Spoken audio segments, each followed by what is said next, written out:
Saya akan memulai satu pembahasan tentang aliran baru yang namanya Shinji Onji.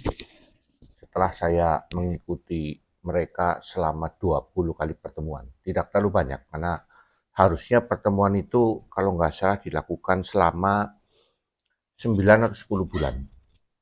Jika satu minggu itu 3 kali pertemuan, masing-masing 1 jam lebih, maka 1 bulan ada 12 kali pertemuan, dan 10 bulan berarti 120 kali pertemuan.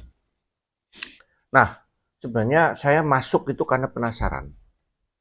Orang hanya ribut mengatakan mereka itu sesat, sesat, sesat, tetapi tidak pernah ngomong apa sesatnya di mana. Saya sudah bertanya kepada kawan-kawan yang sudah pernah, katanya sudah pernah masuk, sesatnya di mana sih? Jawabannya tidak jelas semuanya. Semuanya nggak bisa menjawab dengan tuntas apa sih sesat yang dilakukan oleh mereka atau diajarkan oleh mereka itu. Akhirnya suatu hari saya lihat di TikTok, lalu mereka mengatakan, oh mari belajar Alkitab gratis dan sebagainya, dibimbing untuk mengerti Alkitab dengan baik. Waktu itu ada nomor WA, saya langsung menghubungi dan minta untuk bergabung. Waktu itu kalau tidak salah tidak ada tulisan Shinji Onji, tidak ada. Lalu kita mulai WA-an, chatting begitu dengan adminnya, seorang ibu. Lalu saya nanya, Bu, ini Shinji Onji ya? Iya. Lalu saya menyempatkan diri untuk bertanya secara langsung lewat telepon. Jadi saya berteleponan dengan dia. Saya bertanya, Bu, ini saya masuk, saya pengen tahu, pengen belajar sungguh-sungguh, katanya benar-benar firman Tuhan. Saya hanya mendengar bahwa ini sesat. Oh iya Pak, harus buktikan sendiri. Saya masuklah, kira-kira gitu. Jadi niat saya untuk masuk itu memang karena berangkat dari satu penasaran saja.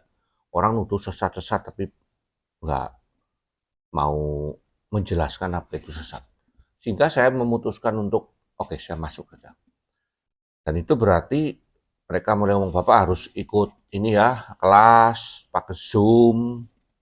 Oke, siap. Seminggu 3 kali, jadi saya jam 9 malam. Jadi Anda tahu ya, caranya itu memang intens sekali mereka caranya.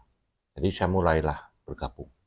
Nah, waktu itu saya tidak tahu bahwa caranya begitu intens, begitu melilit sekali. Seperti orang yang mau mengikat itu, dia tidak langsung kita dirantai gitu, dengan rantai besar, enggak. Caranya adalah dengan dililit dengan tali yang halus terus sampai korbannya itu merasa mungkin loh ya, ini enteng, ini gini, gak apa-apa, masih bagus. Tapi kemudian pada saatnya saya kira mereka tidak akan bisa lepas. Ada roh intimidasi yang saya rasakan betul-betul luar biasa, yang membuat orang yang sudah masuk sulit sekali untuk keluar. Jadi apa yang dilakukan? Jadi pada bagian pertama ya saya lihat membahas modus dulu, beberapa nanti ke depan modus. Pertama kita akan dimasukkan, tiba-tiba dibuatkan dengan satu grup. Grup itu isinya hanya 5 orang. Seingat saya tulisannya cuma gini, grup BB Heno, itu nama saya dicatat Heno. Ya saya tidak berpikir banyak, saya pikir memang muridnya cuma 5 orang. Lalu nah ini dibuktikan nanti pada kelas pertama itu, kelas kecil itu, pelajarannya masih oke, cuma nanti ada yang aneh-aneh, nanti saya akan mulai jelaskan masuk ke materi.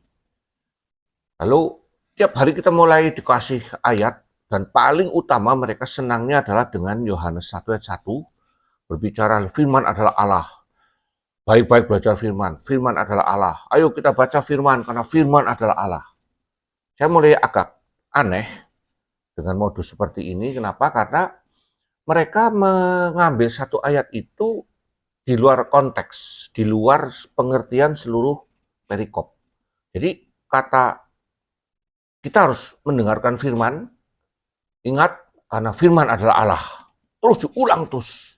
Nanti ayat itu akan dipakai untuk memaksa kita, para orang-orang yang mulai masuk itu, untuk membaca secara rutin atau mengikuti instruksi mereka dengan diberi ayat-ayat itu dengan selalu ditutup, ingat firman adalah Allah. Dah, jadi lalu kemudian pada tahap pertama kita akan dimasukkan ke dalam kelas seminggu 3 kali, 1 jam, kadang-kadang cuma 40 menit, 50 menit, dan pengajarnya baik sekali. Ya, ya sudah dimaklumi dan sebagainya. Lalu mulai aturan mulai dimasukkan yang perlu kita ikuti dan itu akan terus diindoktrinasi terus aturan-aturan itu. Nah, apa saja aturan yang akan itu saya akan bahas satu persatu pada periode yang lain.